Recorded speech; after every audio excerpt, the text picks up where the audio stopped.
Bonjour les amis drifters, j'espère que vous allez bien. Comme promis, je vais démarrer ma série de vidéos sur comment jouer au jeu Latgun de façon accessible et plus ou moins abordable. Aujourd'hui, on ne va pas parler du PS Move, mais plutôt du MetaQuest 3. Pourquoi? Parce que pour moi, c'est la façon la plus accessible en termes de facilité d'utilisation et ça a un vrai côté plug and play, contrairement aux solutions du marché. Certes, la VR ne va jamais remplacer le gameplay pistolet en main, mais c'est une façon assez convaincante de s'adonner aux joies de shooter des zombies, des aliens ou des méchants pas beaux qui veulent semer la terreur. Donc si le sujet t'intéresse, je t'invite à continuer la vidéo. Alors, de prime abord, quand on parle light gun, on pense évidemment au pistolet. D'où le nom du genre qui fait une référence directe à son accessoire light gun. Mais les télés aujourd'hui ont apporté une incompatibilité avec les technologies classiques light gun. Et aujourd'hui, pour que les tirs soient reconnus, il faut ajouter des capteurs tout autour de l'écran. Alors qu'avant, avec les télés cathodiques, c'était la télé même qui faisait office de capteur et tu n'avais besoin que de ton pistolet pour jouer. Les autres solutions du marché sont pour moi des kits plus ou moins plug and play. Je parle bien sûr des kits Gun for IR, Sinden, les Wiimote avec la Dolphin Bar ou tout récemment les kits Retro Shooter. Mais ils impliquent tous une configuration hardware et software. Bon, une fois que tout est installé, c'est sûr que c'est la meilleure façon de jouer au jeu de Latgun dans le confort de chez soi. Mais si comme moi vous n'avez pas d'espace dédié pour laisser votre équipement, une petite session Latgun va vite se transformer en corvée d'installation et de calibration. Personnellement, juste à penser à toutes ces étapes, ça va me décourager et je préfère faire quelque chose de plus accessible. D'ailleurs, c'est exactement ce qui se passe quand je vais me faire une petite session de drift. J'ai un volant, des pédales et un cockpit dédié, mais quand je pense à l'installation, je vais laisser tomber. Je peux me mentir en jouant avec une manette ou jouer sur mon téléphone. Alors qu'avec les jeux light gun, jouer avec une manette ou même une souris, c'est vraiment hors de question. Et c'est là qu'entre en jeu la réalité virtuelle et plus précisément le MetaQuest 3. Pour rappel, c'est un casque autonome qui n'est relié à rien et tout roule à partir du casque. Vous le mettez sur la tête, les manettes sont déjà calibrées et c'est d'une précision incroyable. Évidemment, vous avez accès à tout le catalogue de jeux VR, c'est-à-dire des jeux de rôle, de course, des FPS, et certains que je qualifierais de jeux light gun nouvelle génération. Donc c'est-à-dire qu'ils apportent une nouvelle dimension ou de nouvelles mécaniques aux jeux light gun classiques. Pour moi, il y a trois mécaniques qui apportent un vent frais au genre. Les deux premières affectent directement le gameplay ou l'interaction dans le jeu, qui sont les mouvements de tête et les mouvements de corps. D'ailleurs, c'est ce qu'on appelle le 6 degrees of freedom, ou 6 degrés de liberté, qui sont propres à la VR. Et la dernière nouveauté est l'immersion totale dans le monde du jeu, à travers le casque. C'est-à-dire que vous êtes plongé littéralement dans le monde du jeu, d'où le terme réalité virtuelle. Et ça passe par le fait que le casque remplace complètement votre champ de vision et masque la réalité. Le fait d'avoir le champ de vision enfermé fait en sorte que la réalité n'existe plus et est complètement remplacée par l'univers du jeu. Et j'ai beau vous en parler en long, en large et en travers, il faut l'expérimenter pour vous en rendre compte. D'ailleurs, c'est une bonne transition pour qu'on passe à la phase de gameplay. A tout de suite. Et nous voici dans le Quest 3. Vous voyez mon décor paradisiaque. C'est vraiment extraordinaire. Là, vous voyez mon menu ici. Donc, je parlais donc les trois mécaniques en fait qu'apporte la VR. Donc, la première, vous avez pu le voir, c'est finalement de pouvoir faire des mouvements de tête, donc bouger la tête de gauche à droite en faisant un non, la tête de haut en bas, en faisant un oui. D'accord. Puis le troisième mouvement, finalement, c'est pencher la tête de gauche à droite. D'accord. Donc ça, c'est les trois premiers degrés de liberté. Puis les trois autres degrés, donc qui forment finalement les 6 degrés de liberté, c'est les mouvements du corps. Donc avancer physiquement, d'accord. Donc vous voyez là, j'avance. Et ici, on va parler un petit peu plus de ce que c'est ce mur. Reculer, d'accord. Se déplacer sur le côté, donc des pas chassés, de l'autre côté aussi, et pouvoir se baisser, d'accord, se lever, voire même sauter. D'accord. Donc ça constitue les 6 degrés de liberté. Donc c'est les deux premières mécaniques qu'apporte la VR. Et la troisième mécanique, en fait, c'est vraiment l'immersion, c'est-à-dire au niveau du champ de vision, d'accord, qui est vraiment énorme. Évidemment, vous avez toujours, si vous regardez vraiment sur les bords, faites attention, vous ne pouvez pas le voir, parce qu'au niveau de l'enregistrement, vous voyez une partie de ce que je vois, mais moi, en fait, je vois un petit peu un effet jumelle, mais c'est vraiment étendu sur les côtés. Aussi le fait qu'on puisse voir aussi en 3D, donc en stéréoscopie. Vous voyez pas en 3D parce que en fait j'enregistre un seul côté, donc un seul œil, l'œil gauche en l'occurrence, parce que je suis gaucher, donc pour viser vous allez voir vraiment ce que moi je vise quand on va regarder au niveau des réticules des pistolets. Et ça c'est ce qu'apporte finalement, c'est les trois mécaniques qu'apporte la VR. Donc on va voir plus en détail comment ces mécaniques-là sont incorporées dans les jeux. D'accord, on va voir un exemple de 3 jeux. Mais avant cela, je vais vous parler des manettes. Donc vous voyez, ça ce sont les manettes. D'accord, elles sont vraiment très légères. On a, vous voyez, la gâchette ici. D'accord, les deux côtés. On a ici le bouton, ce qu'on appelle le bouton de préhension. D'accord, ça permet dans certains jeux que quand vous appuyez, c'est comme si vous attrapez quelque chose finalement avec votre main. On a des joysticks ici évidemment, d'accord, qui permettent dans l'occurrence de tourner si on veut comme ça. Ok. Et dans les FPS d'avancer, de reculer, puis dans les jeux de course pour tourner aussi, on a les boutons, D'accord? Puis on a des boutons menu en bas, c'est à gauche du X et ici à droite du A, les boutons menu et les boutons options. D'accord? Puis vous avez la batterie, le niveau de batterie ici, que vous voyez à ce niveau-là. Ok? Donc on va être dans un jeu, le premier jeu qu'on va démarrer, ça va être Crisis Brigade 2. D'accord? Donc pourquoi le 2? Parce qu'en fait le 1, je trouve qu'il est pas très bien fini et qu'il est vraiment très difficile, alors que le 2, évidemment, est beaucoup mieux fini, beaucoup plus sympa et beaucoup plus accessible, donc beaucoup plus fun à jouer. Évidemment, vous pouvez augmenter la difficulté si vous voulez, mais c'est vraiment quelque chose de très sympathique. Au niveau de la vision, au niveau de l'immersion, je vois vraiment le personnage et le texte qui ressortent par rapport au fond jaune. Et ça, c'est vraiment quelque chose qui est très appréciable. Ça se donne le même effet quand vous regardez un film en 3D, finalement, les 15 premières minutes du film, vous êtes comme, oh waouh, la 3D, elle est superbe. Après, c'est sûr qu'on s'habitue, mais c'est vraiment très appréciable. Dépendamment des jeux, ils nous proposent différents types de rechargement. Donc pour lui, en l'occurrence, il nous propose automatique ou manuel. Donc automatique, si j'appuie sur le bouton A, ça va éjecter le chargeur, puis recharger automatiquement. Alors que si je vais manuellement, si je regarde en bas ici, j'ai des chargeurs à ce niveau-là, je pourrais les prendre avec le bouton de préhension et le glisser sous mon pistolet. Donc on va y aller en automatique, pour que ce soit plus fun. Puis je suis gaucher, donc avec le bouton de préhension, j'attrape le pistolet. Mais dans ce jeu-là, il n'existe pas vraiment le bouton de préhension, donc même si je le lâche, vous n'êtes pas capable de voir, mais il tient toujours le pistolet en main. Donc ici, vous voyez, au niveau de l'interface, c'est vraiment très sympa. On utilise la montre pour avoir le temps et la vie, puis on a aussi le nombre de balles, ça correspond au carré jaune que vous voyez ici. On va y aller avec finalement ce niveau-là, d'accord? Je vais bien pouvoir vous présenter comment les trois mécaniques sont incorporées dans ce jeu-là. Vous voyez, donc ce jeu-là est un peu comme Time Crisis, on a 7 minutes pour finir la mission. Alors, vous voyez, j'ai pas mal d'ennemis, et regardez, je ne suis pas juste cantonné à cette portion de vision-là, finalement, je vais me baisser, ouais, là je me baisse, et je me cache, donc j'évite finalement les tirs des ennemis. Voilà, vous voyez, et même comment dire, il m'a eu. Tac, et même les décors me servent finalement de protection. Vous voyez, je fais, on a dit à travers, je vais l'avoir, lui je vais l'avoir dans la tête, bim. Non, c'est pas grave. Je pourrais l'avoir aussi, ici, voilà, vous voyez. Là, ça va vraiment aller chercher loin. Au niveau du champ de vision, c'est vraiment exceptionnel. Et ça va jusque là-bas, vous voyez. Donc finalement, c'est vous qui décidez où est-ce que vous regardez. Et ce qui fait que finalement, on se sent vraiment assiégé, vous voyez.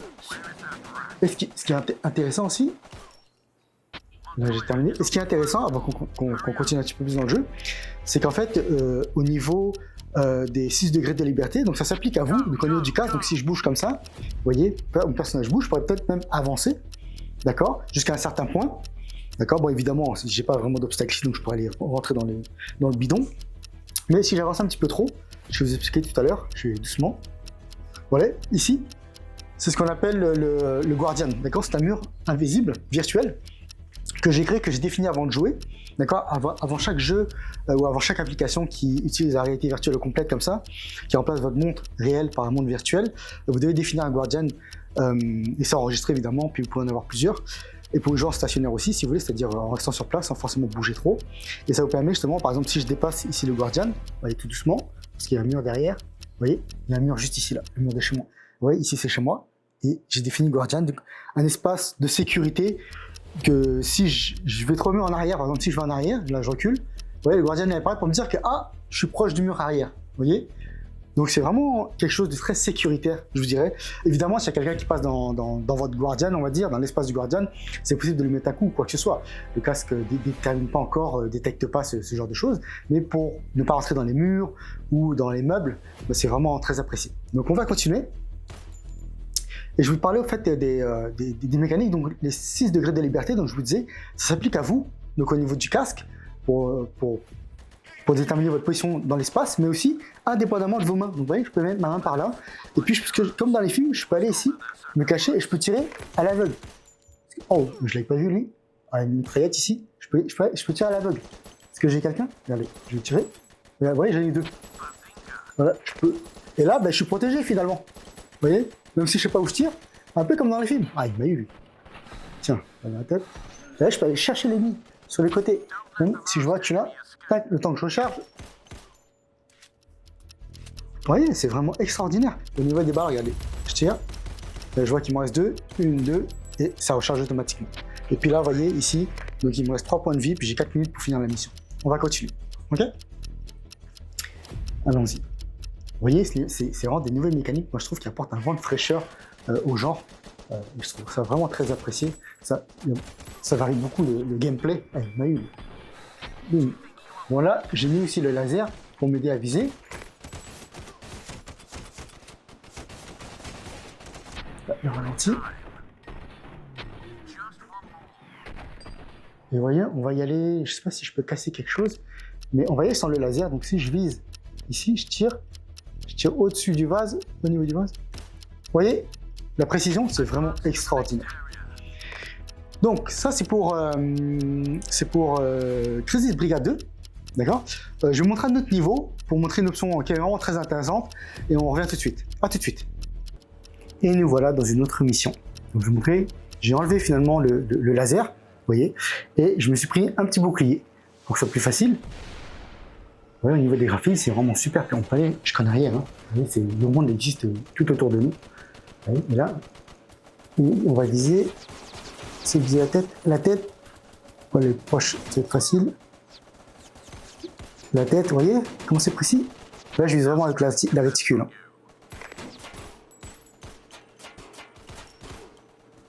J'essaie d'avoir les têtes à chaque fois. Et je sais pas si vous entendez le son. Je fais exprès de me mettre comme ça. Je mets accroupi sur le côté là.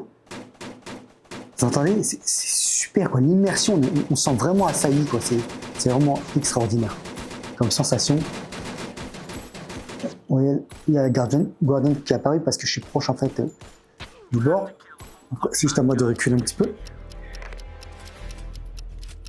Tac.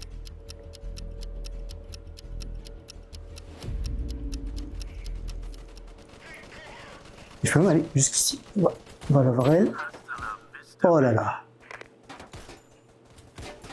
Et je suis même capable. Vous voyez, je me mets accroupi.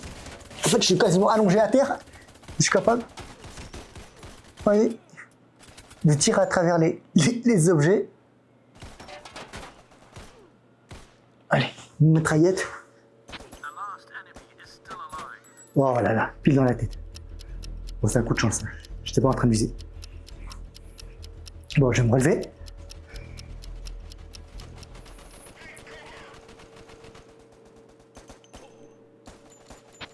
Ouais, je peux tirer à l'aveugle, j'en ai une.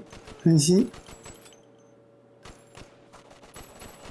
Oh, ils sont tous cachés par là. Ah, le P90, mon arme préférée. L'arme de Stargate. J'adore. Une forme particulière, mais c'est vraiment cool. Puis il a un énorme chargeur, il me semble que c'est 50 balles, si je dis pas de bêtises. C'est ça qui fait son point fort. Je pense aussi que j'ai vu dans Stargate qu'on peut changer aussi le mode. Donc, tir à l'unité, 3 balles, semi-automatique ou full auto.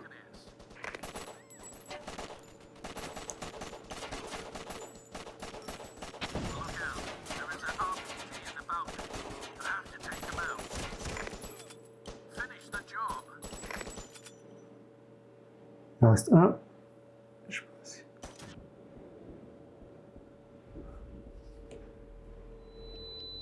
Oh, c'était l'explosion de la roquette. Là, je peux me protéger ici. Alors qu'il y a d'autres personnes qui m'attaquent ici. Vous voyez? Allez, tire ça comme un fou là. J'en ai? Ok, je l'ai dit.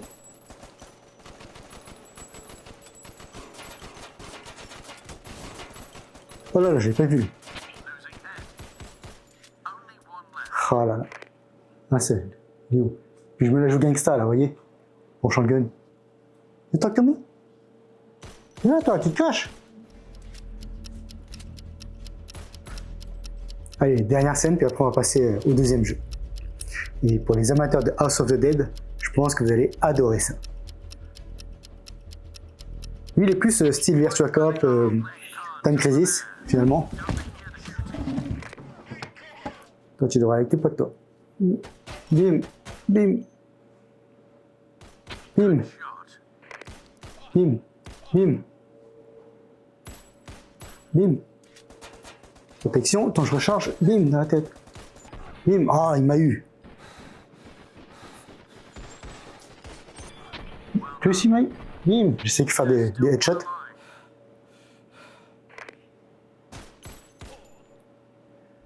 Et voilà. Allez, on passe au prochain jeu. À tout de suite. Drop Dead Dual Strike. Alors lui, c'est un jeu, mais comme je disais, pour les fans de House of the Dead. On va aller dans ce niveau-là. Je connais pas mal. Et je vais vous montrer un petit peu les mécaniques qu'offre ce jeu. Donc comment les 3 mécaniques sont utilisées dans ce jeu-là. Et ce jeu-là, c'est un jeu évidemment avec des zombies. Et là, vous allez adorer ça. Et au niveau de l'interface, si on a une interface un peu holographique. Puis là, en fait, lui, par contre, j'utilise le bouton préhension pour attraper le pistolet. D'accord? Là, j'ai visé avec mon œil, là. Comment? Tac! Dans la tête. Puis pour lui aussi, le rechargement, vous voyez, les balles sont indiquées ici, là, 6. Par contre, au niveau des headshots, il est beaucoup plus facile. Pour recharger, il faut baisser et appuyer au bon moment et ça recharge beaucoup plus vite. Alors que si je fais ça, et vous voyez, ça met plus de temps à recharger. Et là, en fait, si vous voyez, avec le bouton de préhension, si je lâche, ça remet un pistolet dans mon holster ici, dans ma ceinture. Puis si, si j'appuie sur le bouton de préhension, un peu comme un Jedi, je suis capable d'amener des objets. Vous voyez, là, j'ai pas le compte, ça fait un ralenti. Et là, on y va. Puis là, un peu comme à l'époque où je jouais à Virtua Cop, moi ce que je faisais, c'est que je mettais une pièce de chaque côté et j'étais en mode dual gun, 2 pistolets et on y va. Oups.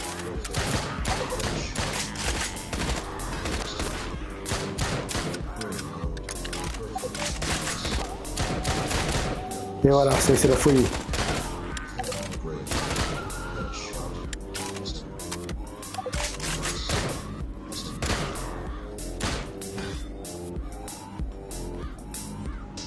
Oh, il y a une hache, faut que je vous montre ça. Et voilà, et voilà, et toi aussi. Je pense que pour les fans de House of the Dead, là, vous allez pouvoir vraiment kiffer. Et on est même capable de lancer la hache, bim, dans la tête. Et hop, comme un Jedi, il faut exploser ça. De récupérer finalement les objets. Toi, viens à côté de moi, je pense, bim, voilà. Tac, ah non, je vais pas réussir à l'avoir dans les airs.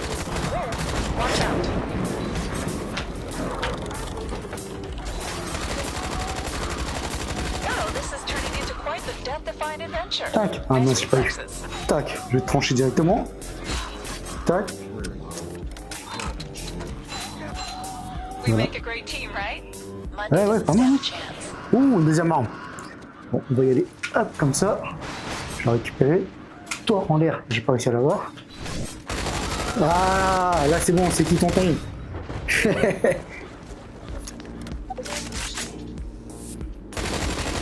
Mais ouais, comme dans Scarface.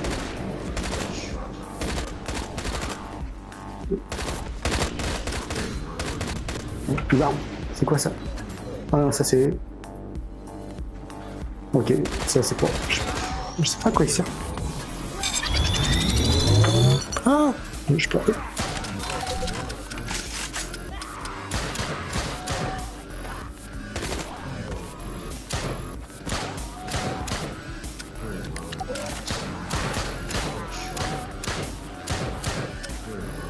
On prend le côté gauche, gaucher.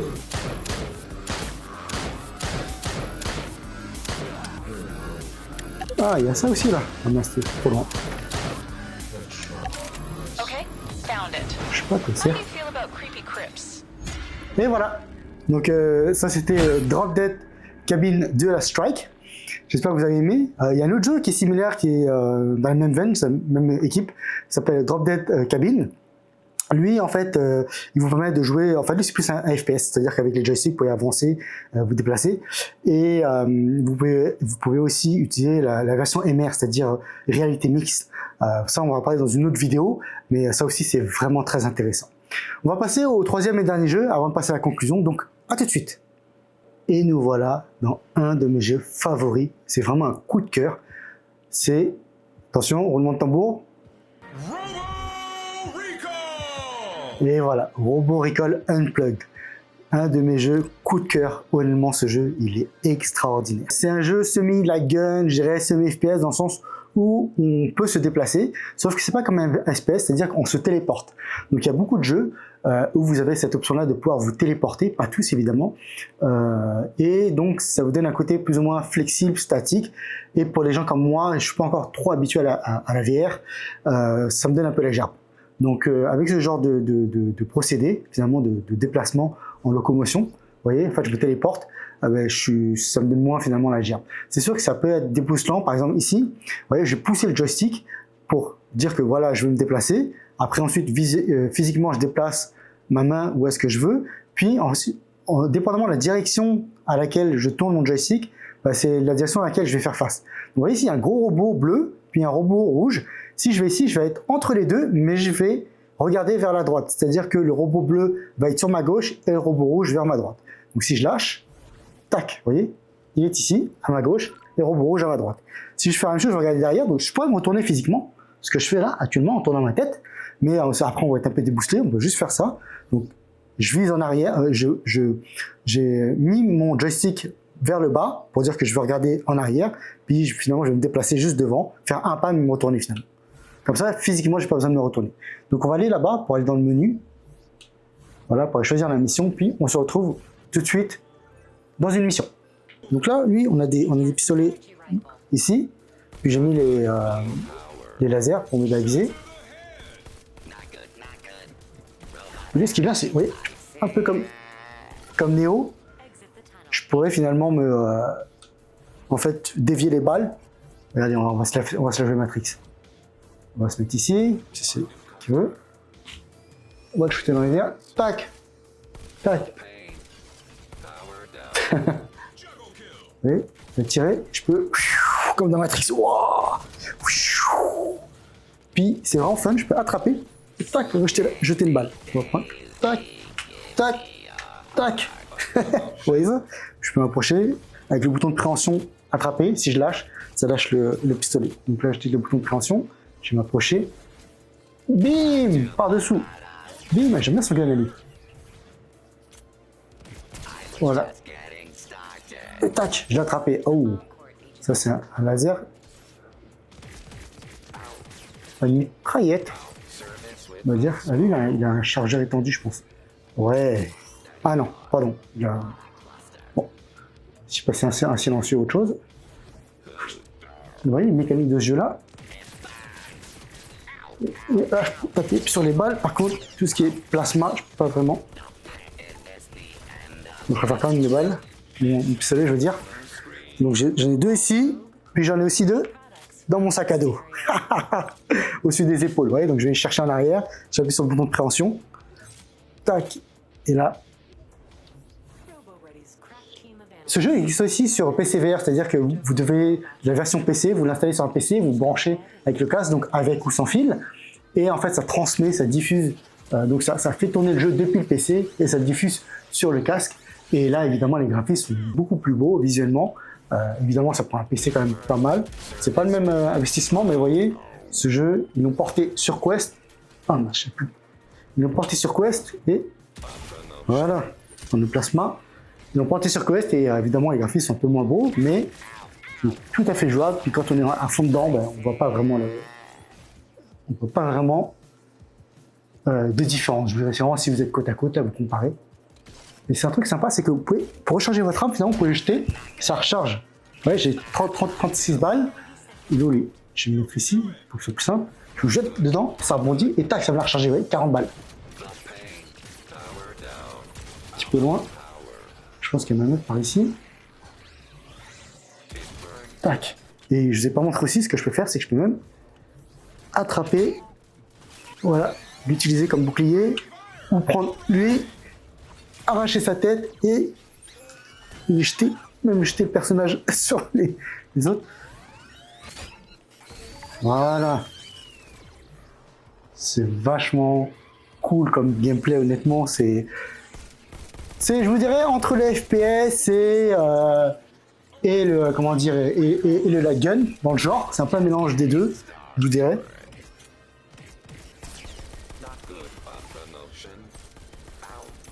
C'est sûr que lui, au niveau de la visée, est beaucoup plus... Voilà.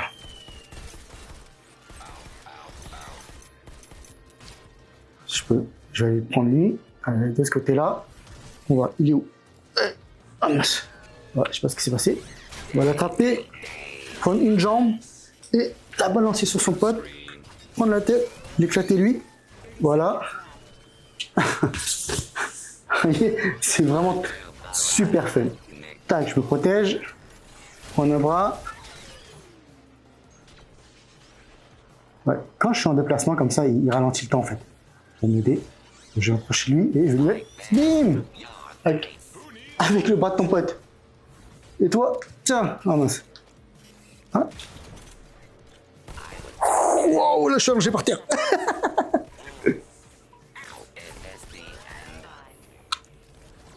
Bon, c'est sûr qu'on peut tricher, se téléporter comme ça, évidemment. Et voilà, oh là là, honnêtement, vous sentez comme Néo dans ce jeu-là. C'est fou, quoi. Franchement, puis le jeu est vraiment fun, il a beaucoup d'humour, je trouve. Franchement, quoi dire, la 3D est superbe. L'impression 3D, je veux dire, il est vraiment extra, il est vraiment fun, vraiment beaucoup d'humour. L'histoire est intéressante en fait. On vit dans le futur avec finalement des comment dire, des robots qui sont rebellés, une sorte de virus qui contrôle tous les robots, et nous on est là, il faut qu'on nettoie quoi. Donc là, un nouvel ennemi, est-ce que c'est comme un boss? Ouh, ça va être un boss lui. Wow. Ah ouais, ok. Je suis sûr que, vu que dès que vous voyez un rond blanc autour d'un objet, ça veut dire que vous pouvez le prendre. Parce que là, je peux l'attraper. Oh, c'est une arme finalement. Ok, ok. Tête chercheuse. On va tirer sur eux. Je vais récupérer ça. Et je te le renvoie. Oh, bien esquivé, gars. Tac. Tiens. Dans les airs. Voilà. On va l'attraper. Tac. Et voilà. Je peux l'utiliser comme arme. Le gars, il bouge plus, il reste là.